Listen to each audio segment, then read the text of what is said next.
ndị be anyị ndewo nụ.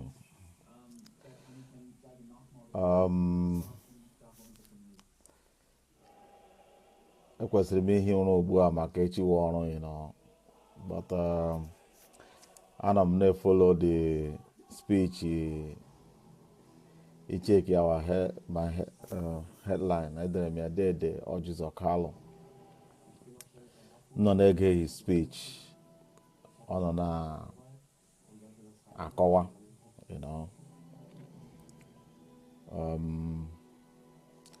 ndị Igbo si akọrọ egero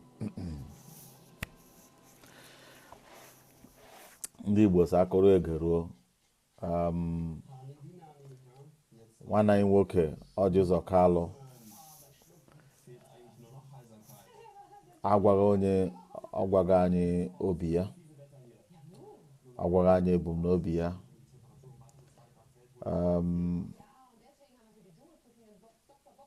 Okwu ya mara mma, okwu o kwuru dị mma, mana ihe mmụọ nwere itinye ya wụ esi nwanne anyị nwoke ndewo. Ndị Igbo na-asị onye mana nwụọ n'oge iri akụ gị zie ya ozi ya ajụ gị zikwe ya ọzọ, ya ajụ gị zikwe ya ọzọ, ọ ga-agarịrị ya. Dede Kalu, site n'olu okwu gị egwara anyị na anya otu gị na director shiri mara. Ọwụghị ihe ọjọọ ma mmadụ, ọwụghị ihe ọjọọ na mmadụ gakọrọ skuul, ọwụ ezi ihe. Ijere ga ahụ ya awụghị ije ọjọọ. Ijere jee hụ ndị nwe ya awụghị ije ọjọọ, mana ndị be anyị sị igbe egbe n'elu kwuo ihe ikwu egbe n'elu nwa nkele efegbu onwe ya. Otu i kwuru okwu ugbu a kwuo ihe mere na ijiri jee ga hụ director. Ọ kwụla anyị ghọta njem ị gara, ebumnobi ijiji ya, ụmụ niile ndị a. Ana m ekele gị na-asịkwa gị Dede Kalu, dịka otu isi were na-akọwa na ọwụ otu isi na-aghọta ihe gbasara njem Biafra ọwụ the Biafra agitation. Na-eme ike our director na-aghọta in a different platform, gịnwa na-aghọta ya differently, ọ gịnwa na-ewu ya otu ọzọ. Echeke enwekwara vidio ndị ke mụọ mere before. Vidio ahụ mụọ na-akọwa ebe ahụ banyere federalism. And okwu ị na-ekwu ihe mụọ nwere ịjụwa ajụjụ Dede Kalu. Ya bụrụ na ndị Igbo si ugbu a na ya achọghọzi ịpụ n'ime obodo Nigeria, mana asị ihe mere Okeke si meri Okorie, ị ga-apụta nkwe asị Dede Kalu kwuruzie ndị Igbo n'azụ si Nigeria ugbu a ụmụnne gị, ụmụnna gị, ikwu na ibe gị si na ha anaghị apụzi, mana si ka eme ha ka emere ibe ha. Ị ga-ekwutenwuru ndị Igbo olu ha? Maka ana m anụ ị na-ekwu okwu president. Yes, ọ ga-adị mma ka enye Igbo president, mana ndị Igbo si akapịra nke mbụ ọzọ agaghị eme. Ijikwere n'ọnụ okwu gị m na-ekekwa ebe ị na-ekwu okwu si oge Obasanjo na-achị Nigeria na enwere ọfa anyị nyere Nigeria ga-eji enwe ọkụ, or major cities ga-eji enwe ọkụ, uninterrupted energy. Obasanjo reject ya, chee na ị na-enwe commission. Iche na Obasanjo rejectere ya, that offer ị nyere na o siri n'aka onye Yoruba bịa, Obasanjo ga-reject ya. N'ime obi kem otu sikwe m ghọta, Obasanjo na-ahụ gị nwa as onye si na wrong tribe because ha soro ndị Igbo stamp as wrong tribe nọ na Nigeria. O doro m anya na gị wụrụ president Nigeria na ihe ga-adị mma. Dede Orji Uzu Kalu. Maka na ọsọsọ ndị Igbo ka Chukwu nyere amamihe otu esi achị obodo, otu esi edezi ihe. Dịka ka isi were kwuo na obi ga-adị gị mma ya rụ ma a ga-eme ka Nigeria gbanwakwuo, ka Nigeria buo ibu. Udo. Okwu gị amaka maka asị na onye mere aka n'ọnụ ma ebe ọnụ jewere. Gị na Nigeria erikọla nri, gị na ha agbakọla egwu na aṅụkọla ma ihe niile. Gị nwa ga-akọwa Nigeria kara anyị nwa, amin ndị isi okotoko. Mana ọ dịghị ka ebe gị nwa na-enwe kọntaktị to president,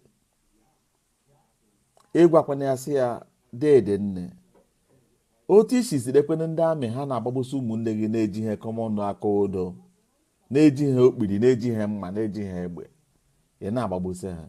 Ọwụ n'aka waka nna ma je eje aba. Maka gbaa n'aka nke asị kawakwuo nke ị na-ekwu okwu Nigeria, ị na-ekwu okwu gị nwe eche president, ị na-ekwu okwu na edeha against ụmụnne gị, ị na-ekwu okwu data na otu isi awada Biafra. Okwu gị niile mara mma, Dede Orji Uzu Kalu. Mana ajụjụ m awụrụ, enwe n'ebe isiri were na-agbachitụ, isiri hụrụ ndị Igbo n'anya na gị nwa nwoge ịkọchara ebe na-ata ahụhụ ọ biznes gị na-enwe nsogbu because of ndị Igbo.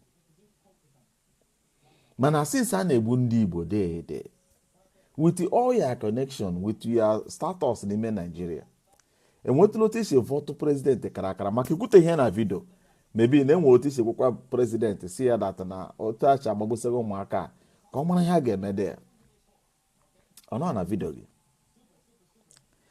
And na vidio gị kwa ịhụkwa na Nigeria lere ndị custom kwesịrị ịnọ na border chita ha na Eastern region ejikwa president gbawozi Eastern region ọwụzi ọnụ mmiri Nigeria ka ọwụzi ya wụ border Nigeria wụzi ebe a na-anọ na-ahazi ndị Igbo aṅụ ịgbacha ngwa ya na Lagos ịpụtakwa na ọnụ mụrụ ụzọ East gị tawakwa ahụ n'elu ya. Dede kwuteghị nke ahụ.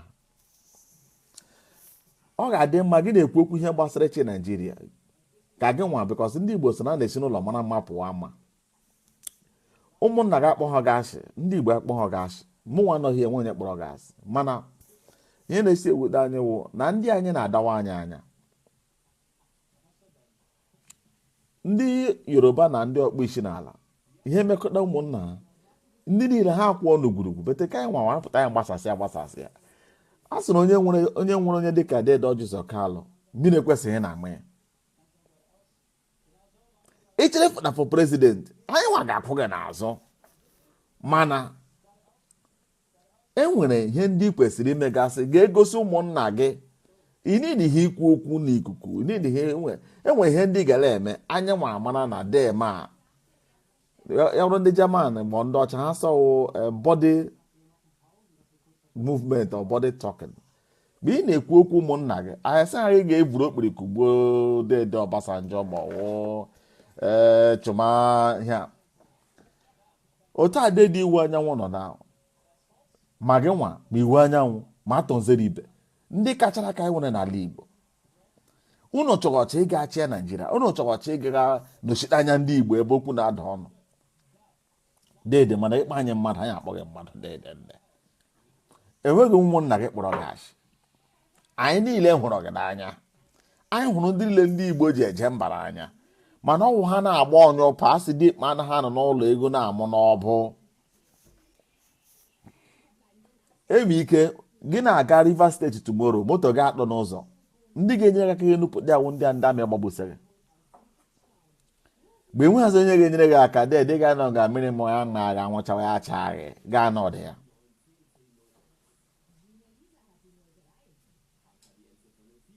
Asị ihe anaghị achụfụ ọkọ na asịwa amaghị onye ga-akpọ akpịrịkpị ya tụgboro Dede nne.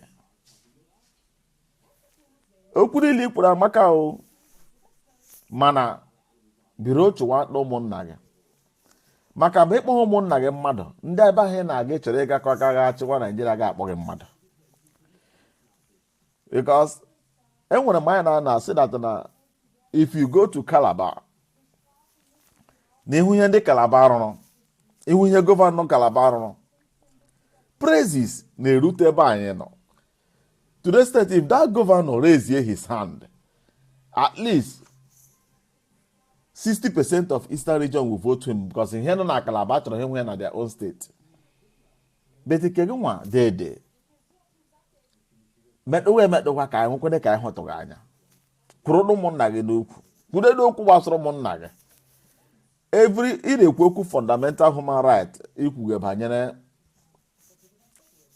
you are right ịmacha you are right but ụmụnna gị enweghị ya na-akpọ fundamental human right idemonstrate na ihe na-enweghị iwe igwe Nigeria datara ha enweghị ọrụ the whole boys niile na street enweghị ihe a na ha arụ enweghị future maka tomorrow enweghị dream enweghị anything Nigeria na-ele ire ha mana enwe ebe ikwuru okwu nna ala eke ekwu na-adịghị mma Dede isi natara na ụmụnna anyị nọ n'Abuja na-aga n'ụlọ na-akọrọ ndị mmadụ aka na-ayọ ayịya si na ha yọma East bịa arụ ọrụ Dede nwere kọmpanị rụrụ dowere ha ajụjụ ka m na-ajụ isi na ha lọwa na East gwagodi m ndị ke nọ na East nọ na street amị na-agbagbose ha gị si ndị ke ha nọ na Abuja nwetarala ọrụ ịkụ aka na dọọ na-aya ego ya awụ ọrụ aka o ịgba ha marakwa o bikos ha awụ ịchọkwa enyi ya ahụ esi ha yọma n'ụlọ bịaba akwụrụkwa na street mgbe onye amị gbafụrụ akụgbuo ya nwụzie Dede biko eji m Chineke na-ayọ gị kwudedukwu ụmụnna anyị and ndị Dede nkwe ihe ọzọ na-ekwu ha ekwede ya o Dede Orji Uzu Kalu ndị na-azụ azụ ndị na-ere ere everyday ka Nigeria na-eweta n'ụlọ eji abound goods ụmụnna anyị everyday ka ndị Hausa na-esi ezi kọntena ụmụ Igbo vuru ya ala ugwu Hausa were kwe egerechekwa ndị Igbo back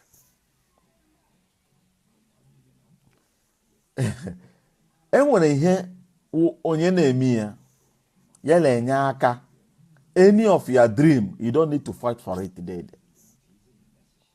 This video will only maka gọnwa Dede Orji Uzu. Echetara m onye na-achị Abia steeti anọ m na baba then ihe dị egwu dị and ikwude ekwu n'okwu ụmụnna gị na-atụ aka seaport nọ na nke nọ n'Ọnịcha nke nọ na Calabar nke nọ na Port Harcourt si mere ihe international direct si butere ha the tarif mee ya ka ọ dị izi ka ngwa ahịa ha na-apụta Dede kwude ekwe eke nwere enwere access to president. What a wonderful thing. Dede ọ ga-adị mma because at times mmadụ ga-echecha ihe ọzọ ọgụrụ ebe ọ na-ekwu okwu ihe ọzọ na-apụta inotu onye n'otu irude gị gwa president Mr. President these boys na-eme agitation most of them are importers most of them are buying and selling their business are not going things is very hard for them economy the bad how can we help them? Okay, let us do the normal thing I kwesịrị ime that will not cost us money so that these guys will generate money on their own. We are talented. What do? Why don't we open seaport? Now on our Lagos is congested. Let us make Port Harcourt International Seaport. Lower the tariff. Make it easy for goods to come in. Let us do it in Calabar. Let us drill the Anambra State seaport. These things, if you do it, these boys will generate job on their own and start generating money.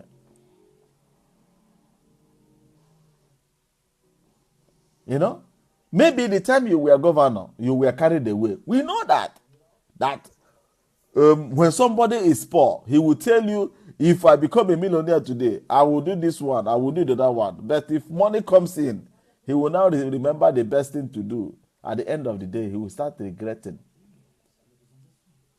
We call it carried away. We will not use it that I cannot put the statement like say you did not do anything for your people in Abia State. But I will say that you were carried away by one thing or the other. That is political. It does happen. Yes, accepted. But now, I ask my people, why do we Biafrans fall? Many write a lot of things. But I love that our people try to write things. Dede Orji Uzu Kalu. This same word goes to you. Why do we Igbos fall? No Igbo man have raised this question before to our people. Why do we fall? Is falling a button? No, it's not a button.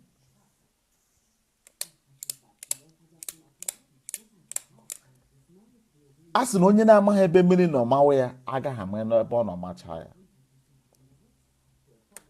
Kwere na ke na-ekwu. We do fall for those with good brain, for us to rise up and know the reason why we fall, so that we will not fall tomorrow.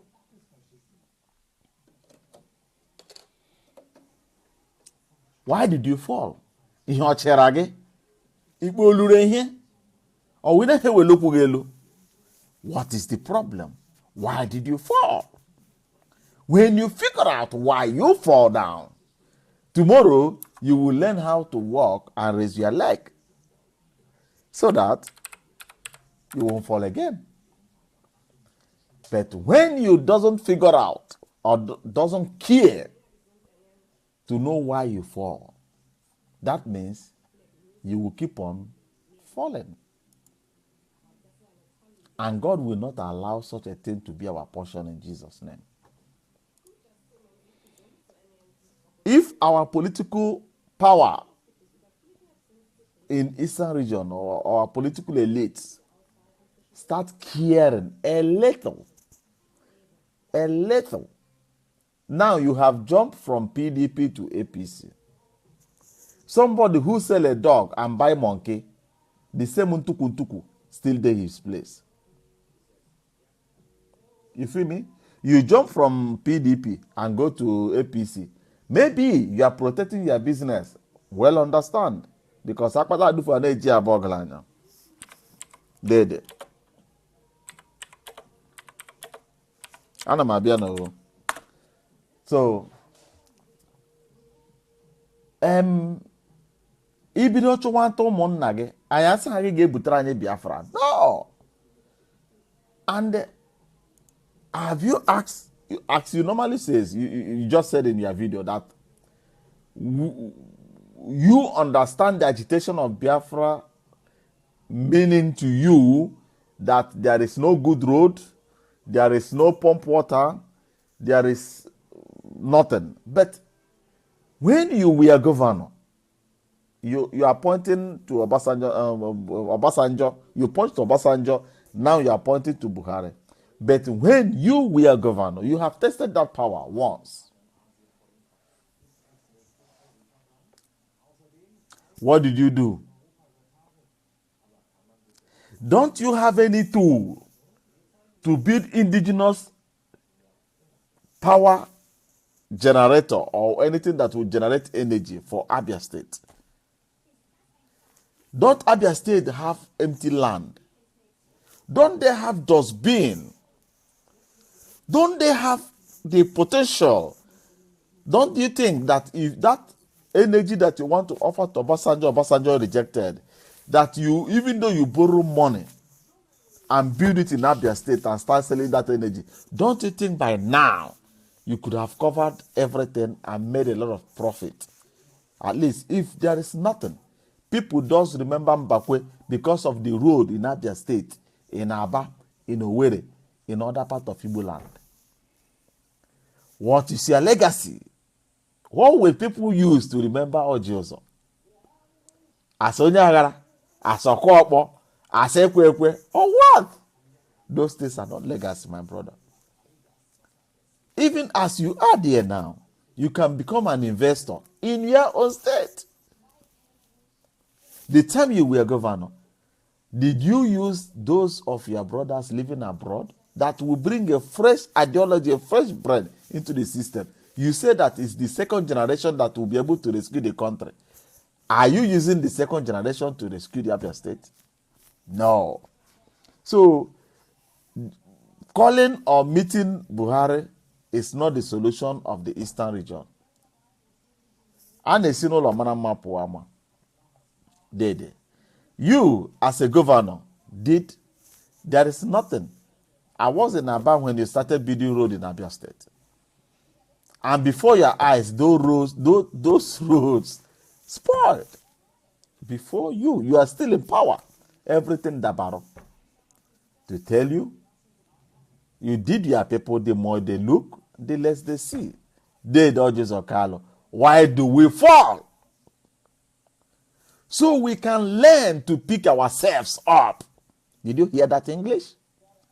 The answer to that question is, so we learn to pick ourselves up. So if you don't learn how to take your people along, you will keep on falling. Iwanyan will keep on falling. Because in international arena, in Nigerian political arena, you remain alone. Nigerians will know that your people are not backing you fully. Then you are man alone. But when you learn how to take your people along, they will know that if we push this guy, we are not pushing him, we are pushing the entire people that are behind him, which is impossible. So your video today is a wonderful video. I like it. I love it. I would like even to have direct conversation with you. Let's debate upstairs. People keep on cursing you. People keep on calling you names, Mr. Orji Uzu Kalu. And you came out to tell them that you want to be the president of Nigeria. Trying to tell Nigerians that the agitation is because the government, the federal government, you are pointing the expressway from Abia State to Enugu, from Enugu to Anambra. That was the problem you have with Obasanjo. Because you keep on pressing Obasanjo to is the problem of Igbo people. Is it road? Mana has zinc. Awayana hangumini bam. Ana hangumini nezezo now. Using political tongue to twist things, Dede Orji Uzu Kalu. People are watching. Thinkers are reading sense into what you're saying. Take your people along.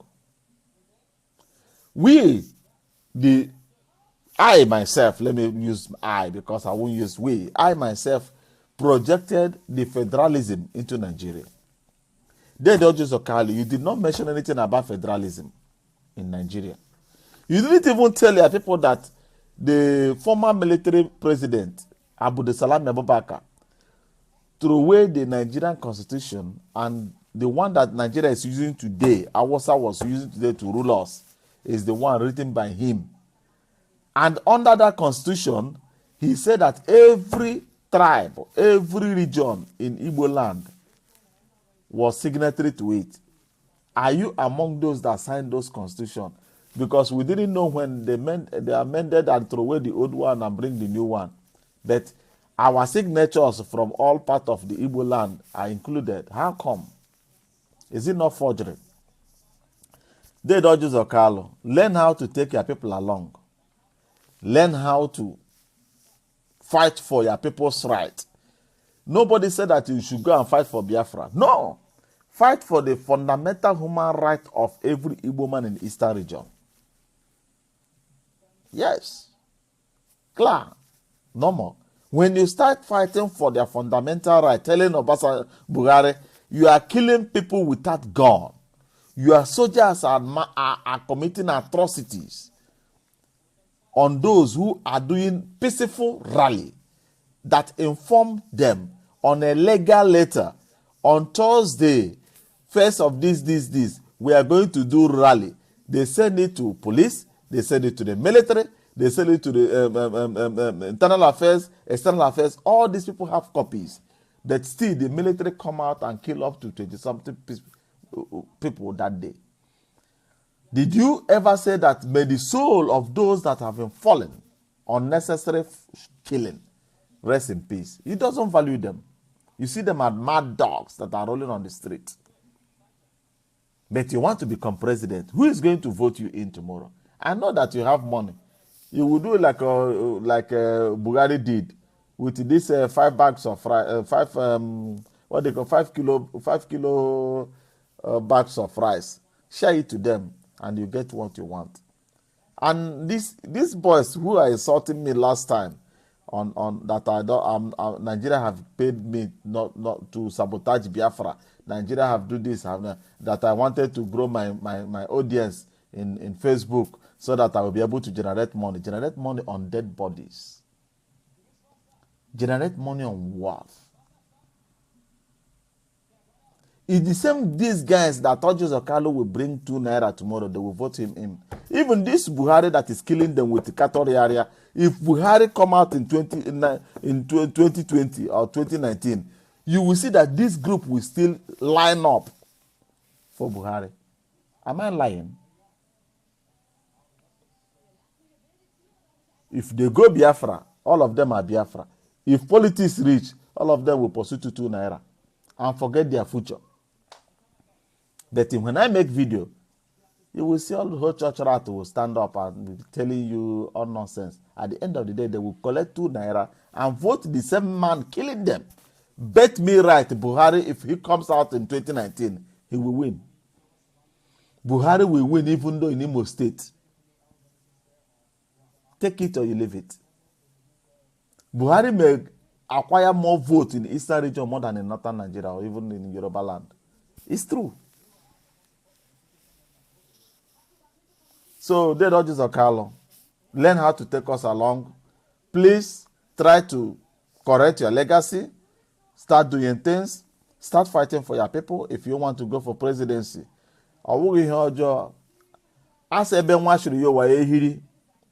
If it's you will be the first IGBO president that will do Nigeria, carry go. Carry go. But learn how to take your people along. That's my message tonight. May God bless you people. Bless me. Bless my people. Bless everybody all over Nigeria. Remain blessed. No mind your jemba. Like you all. Bye-bye.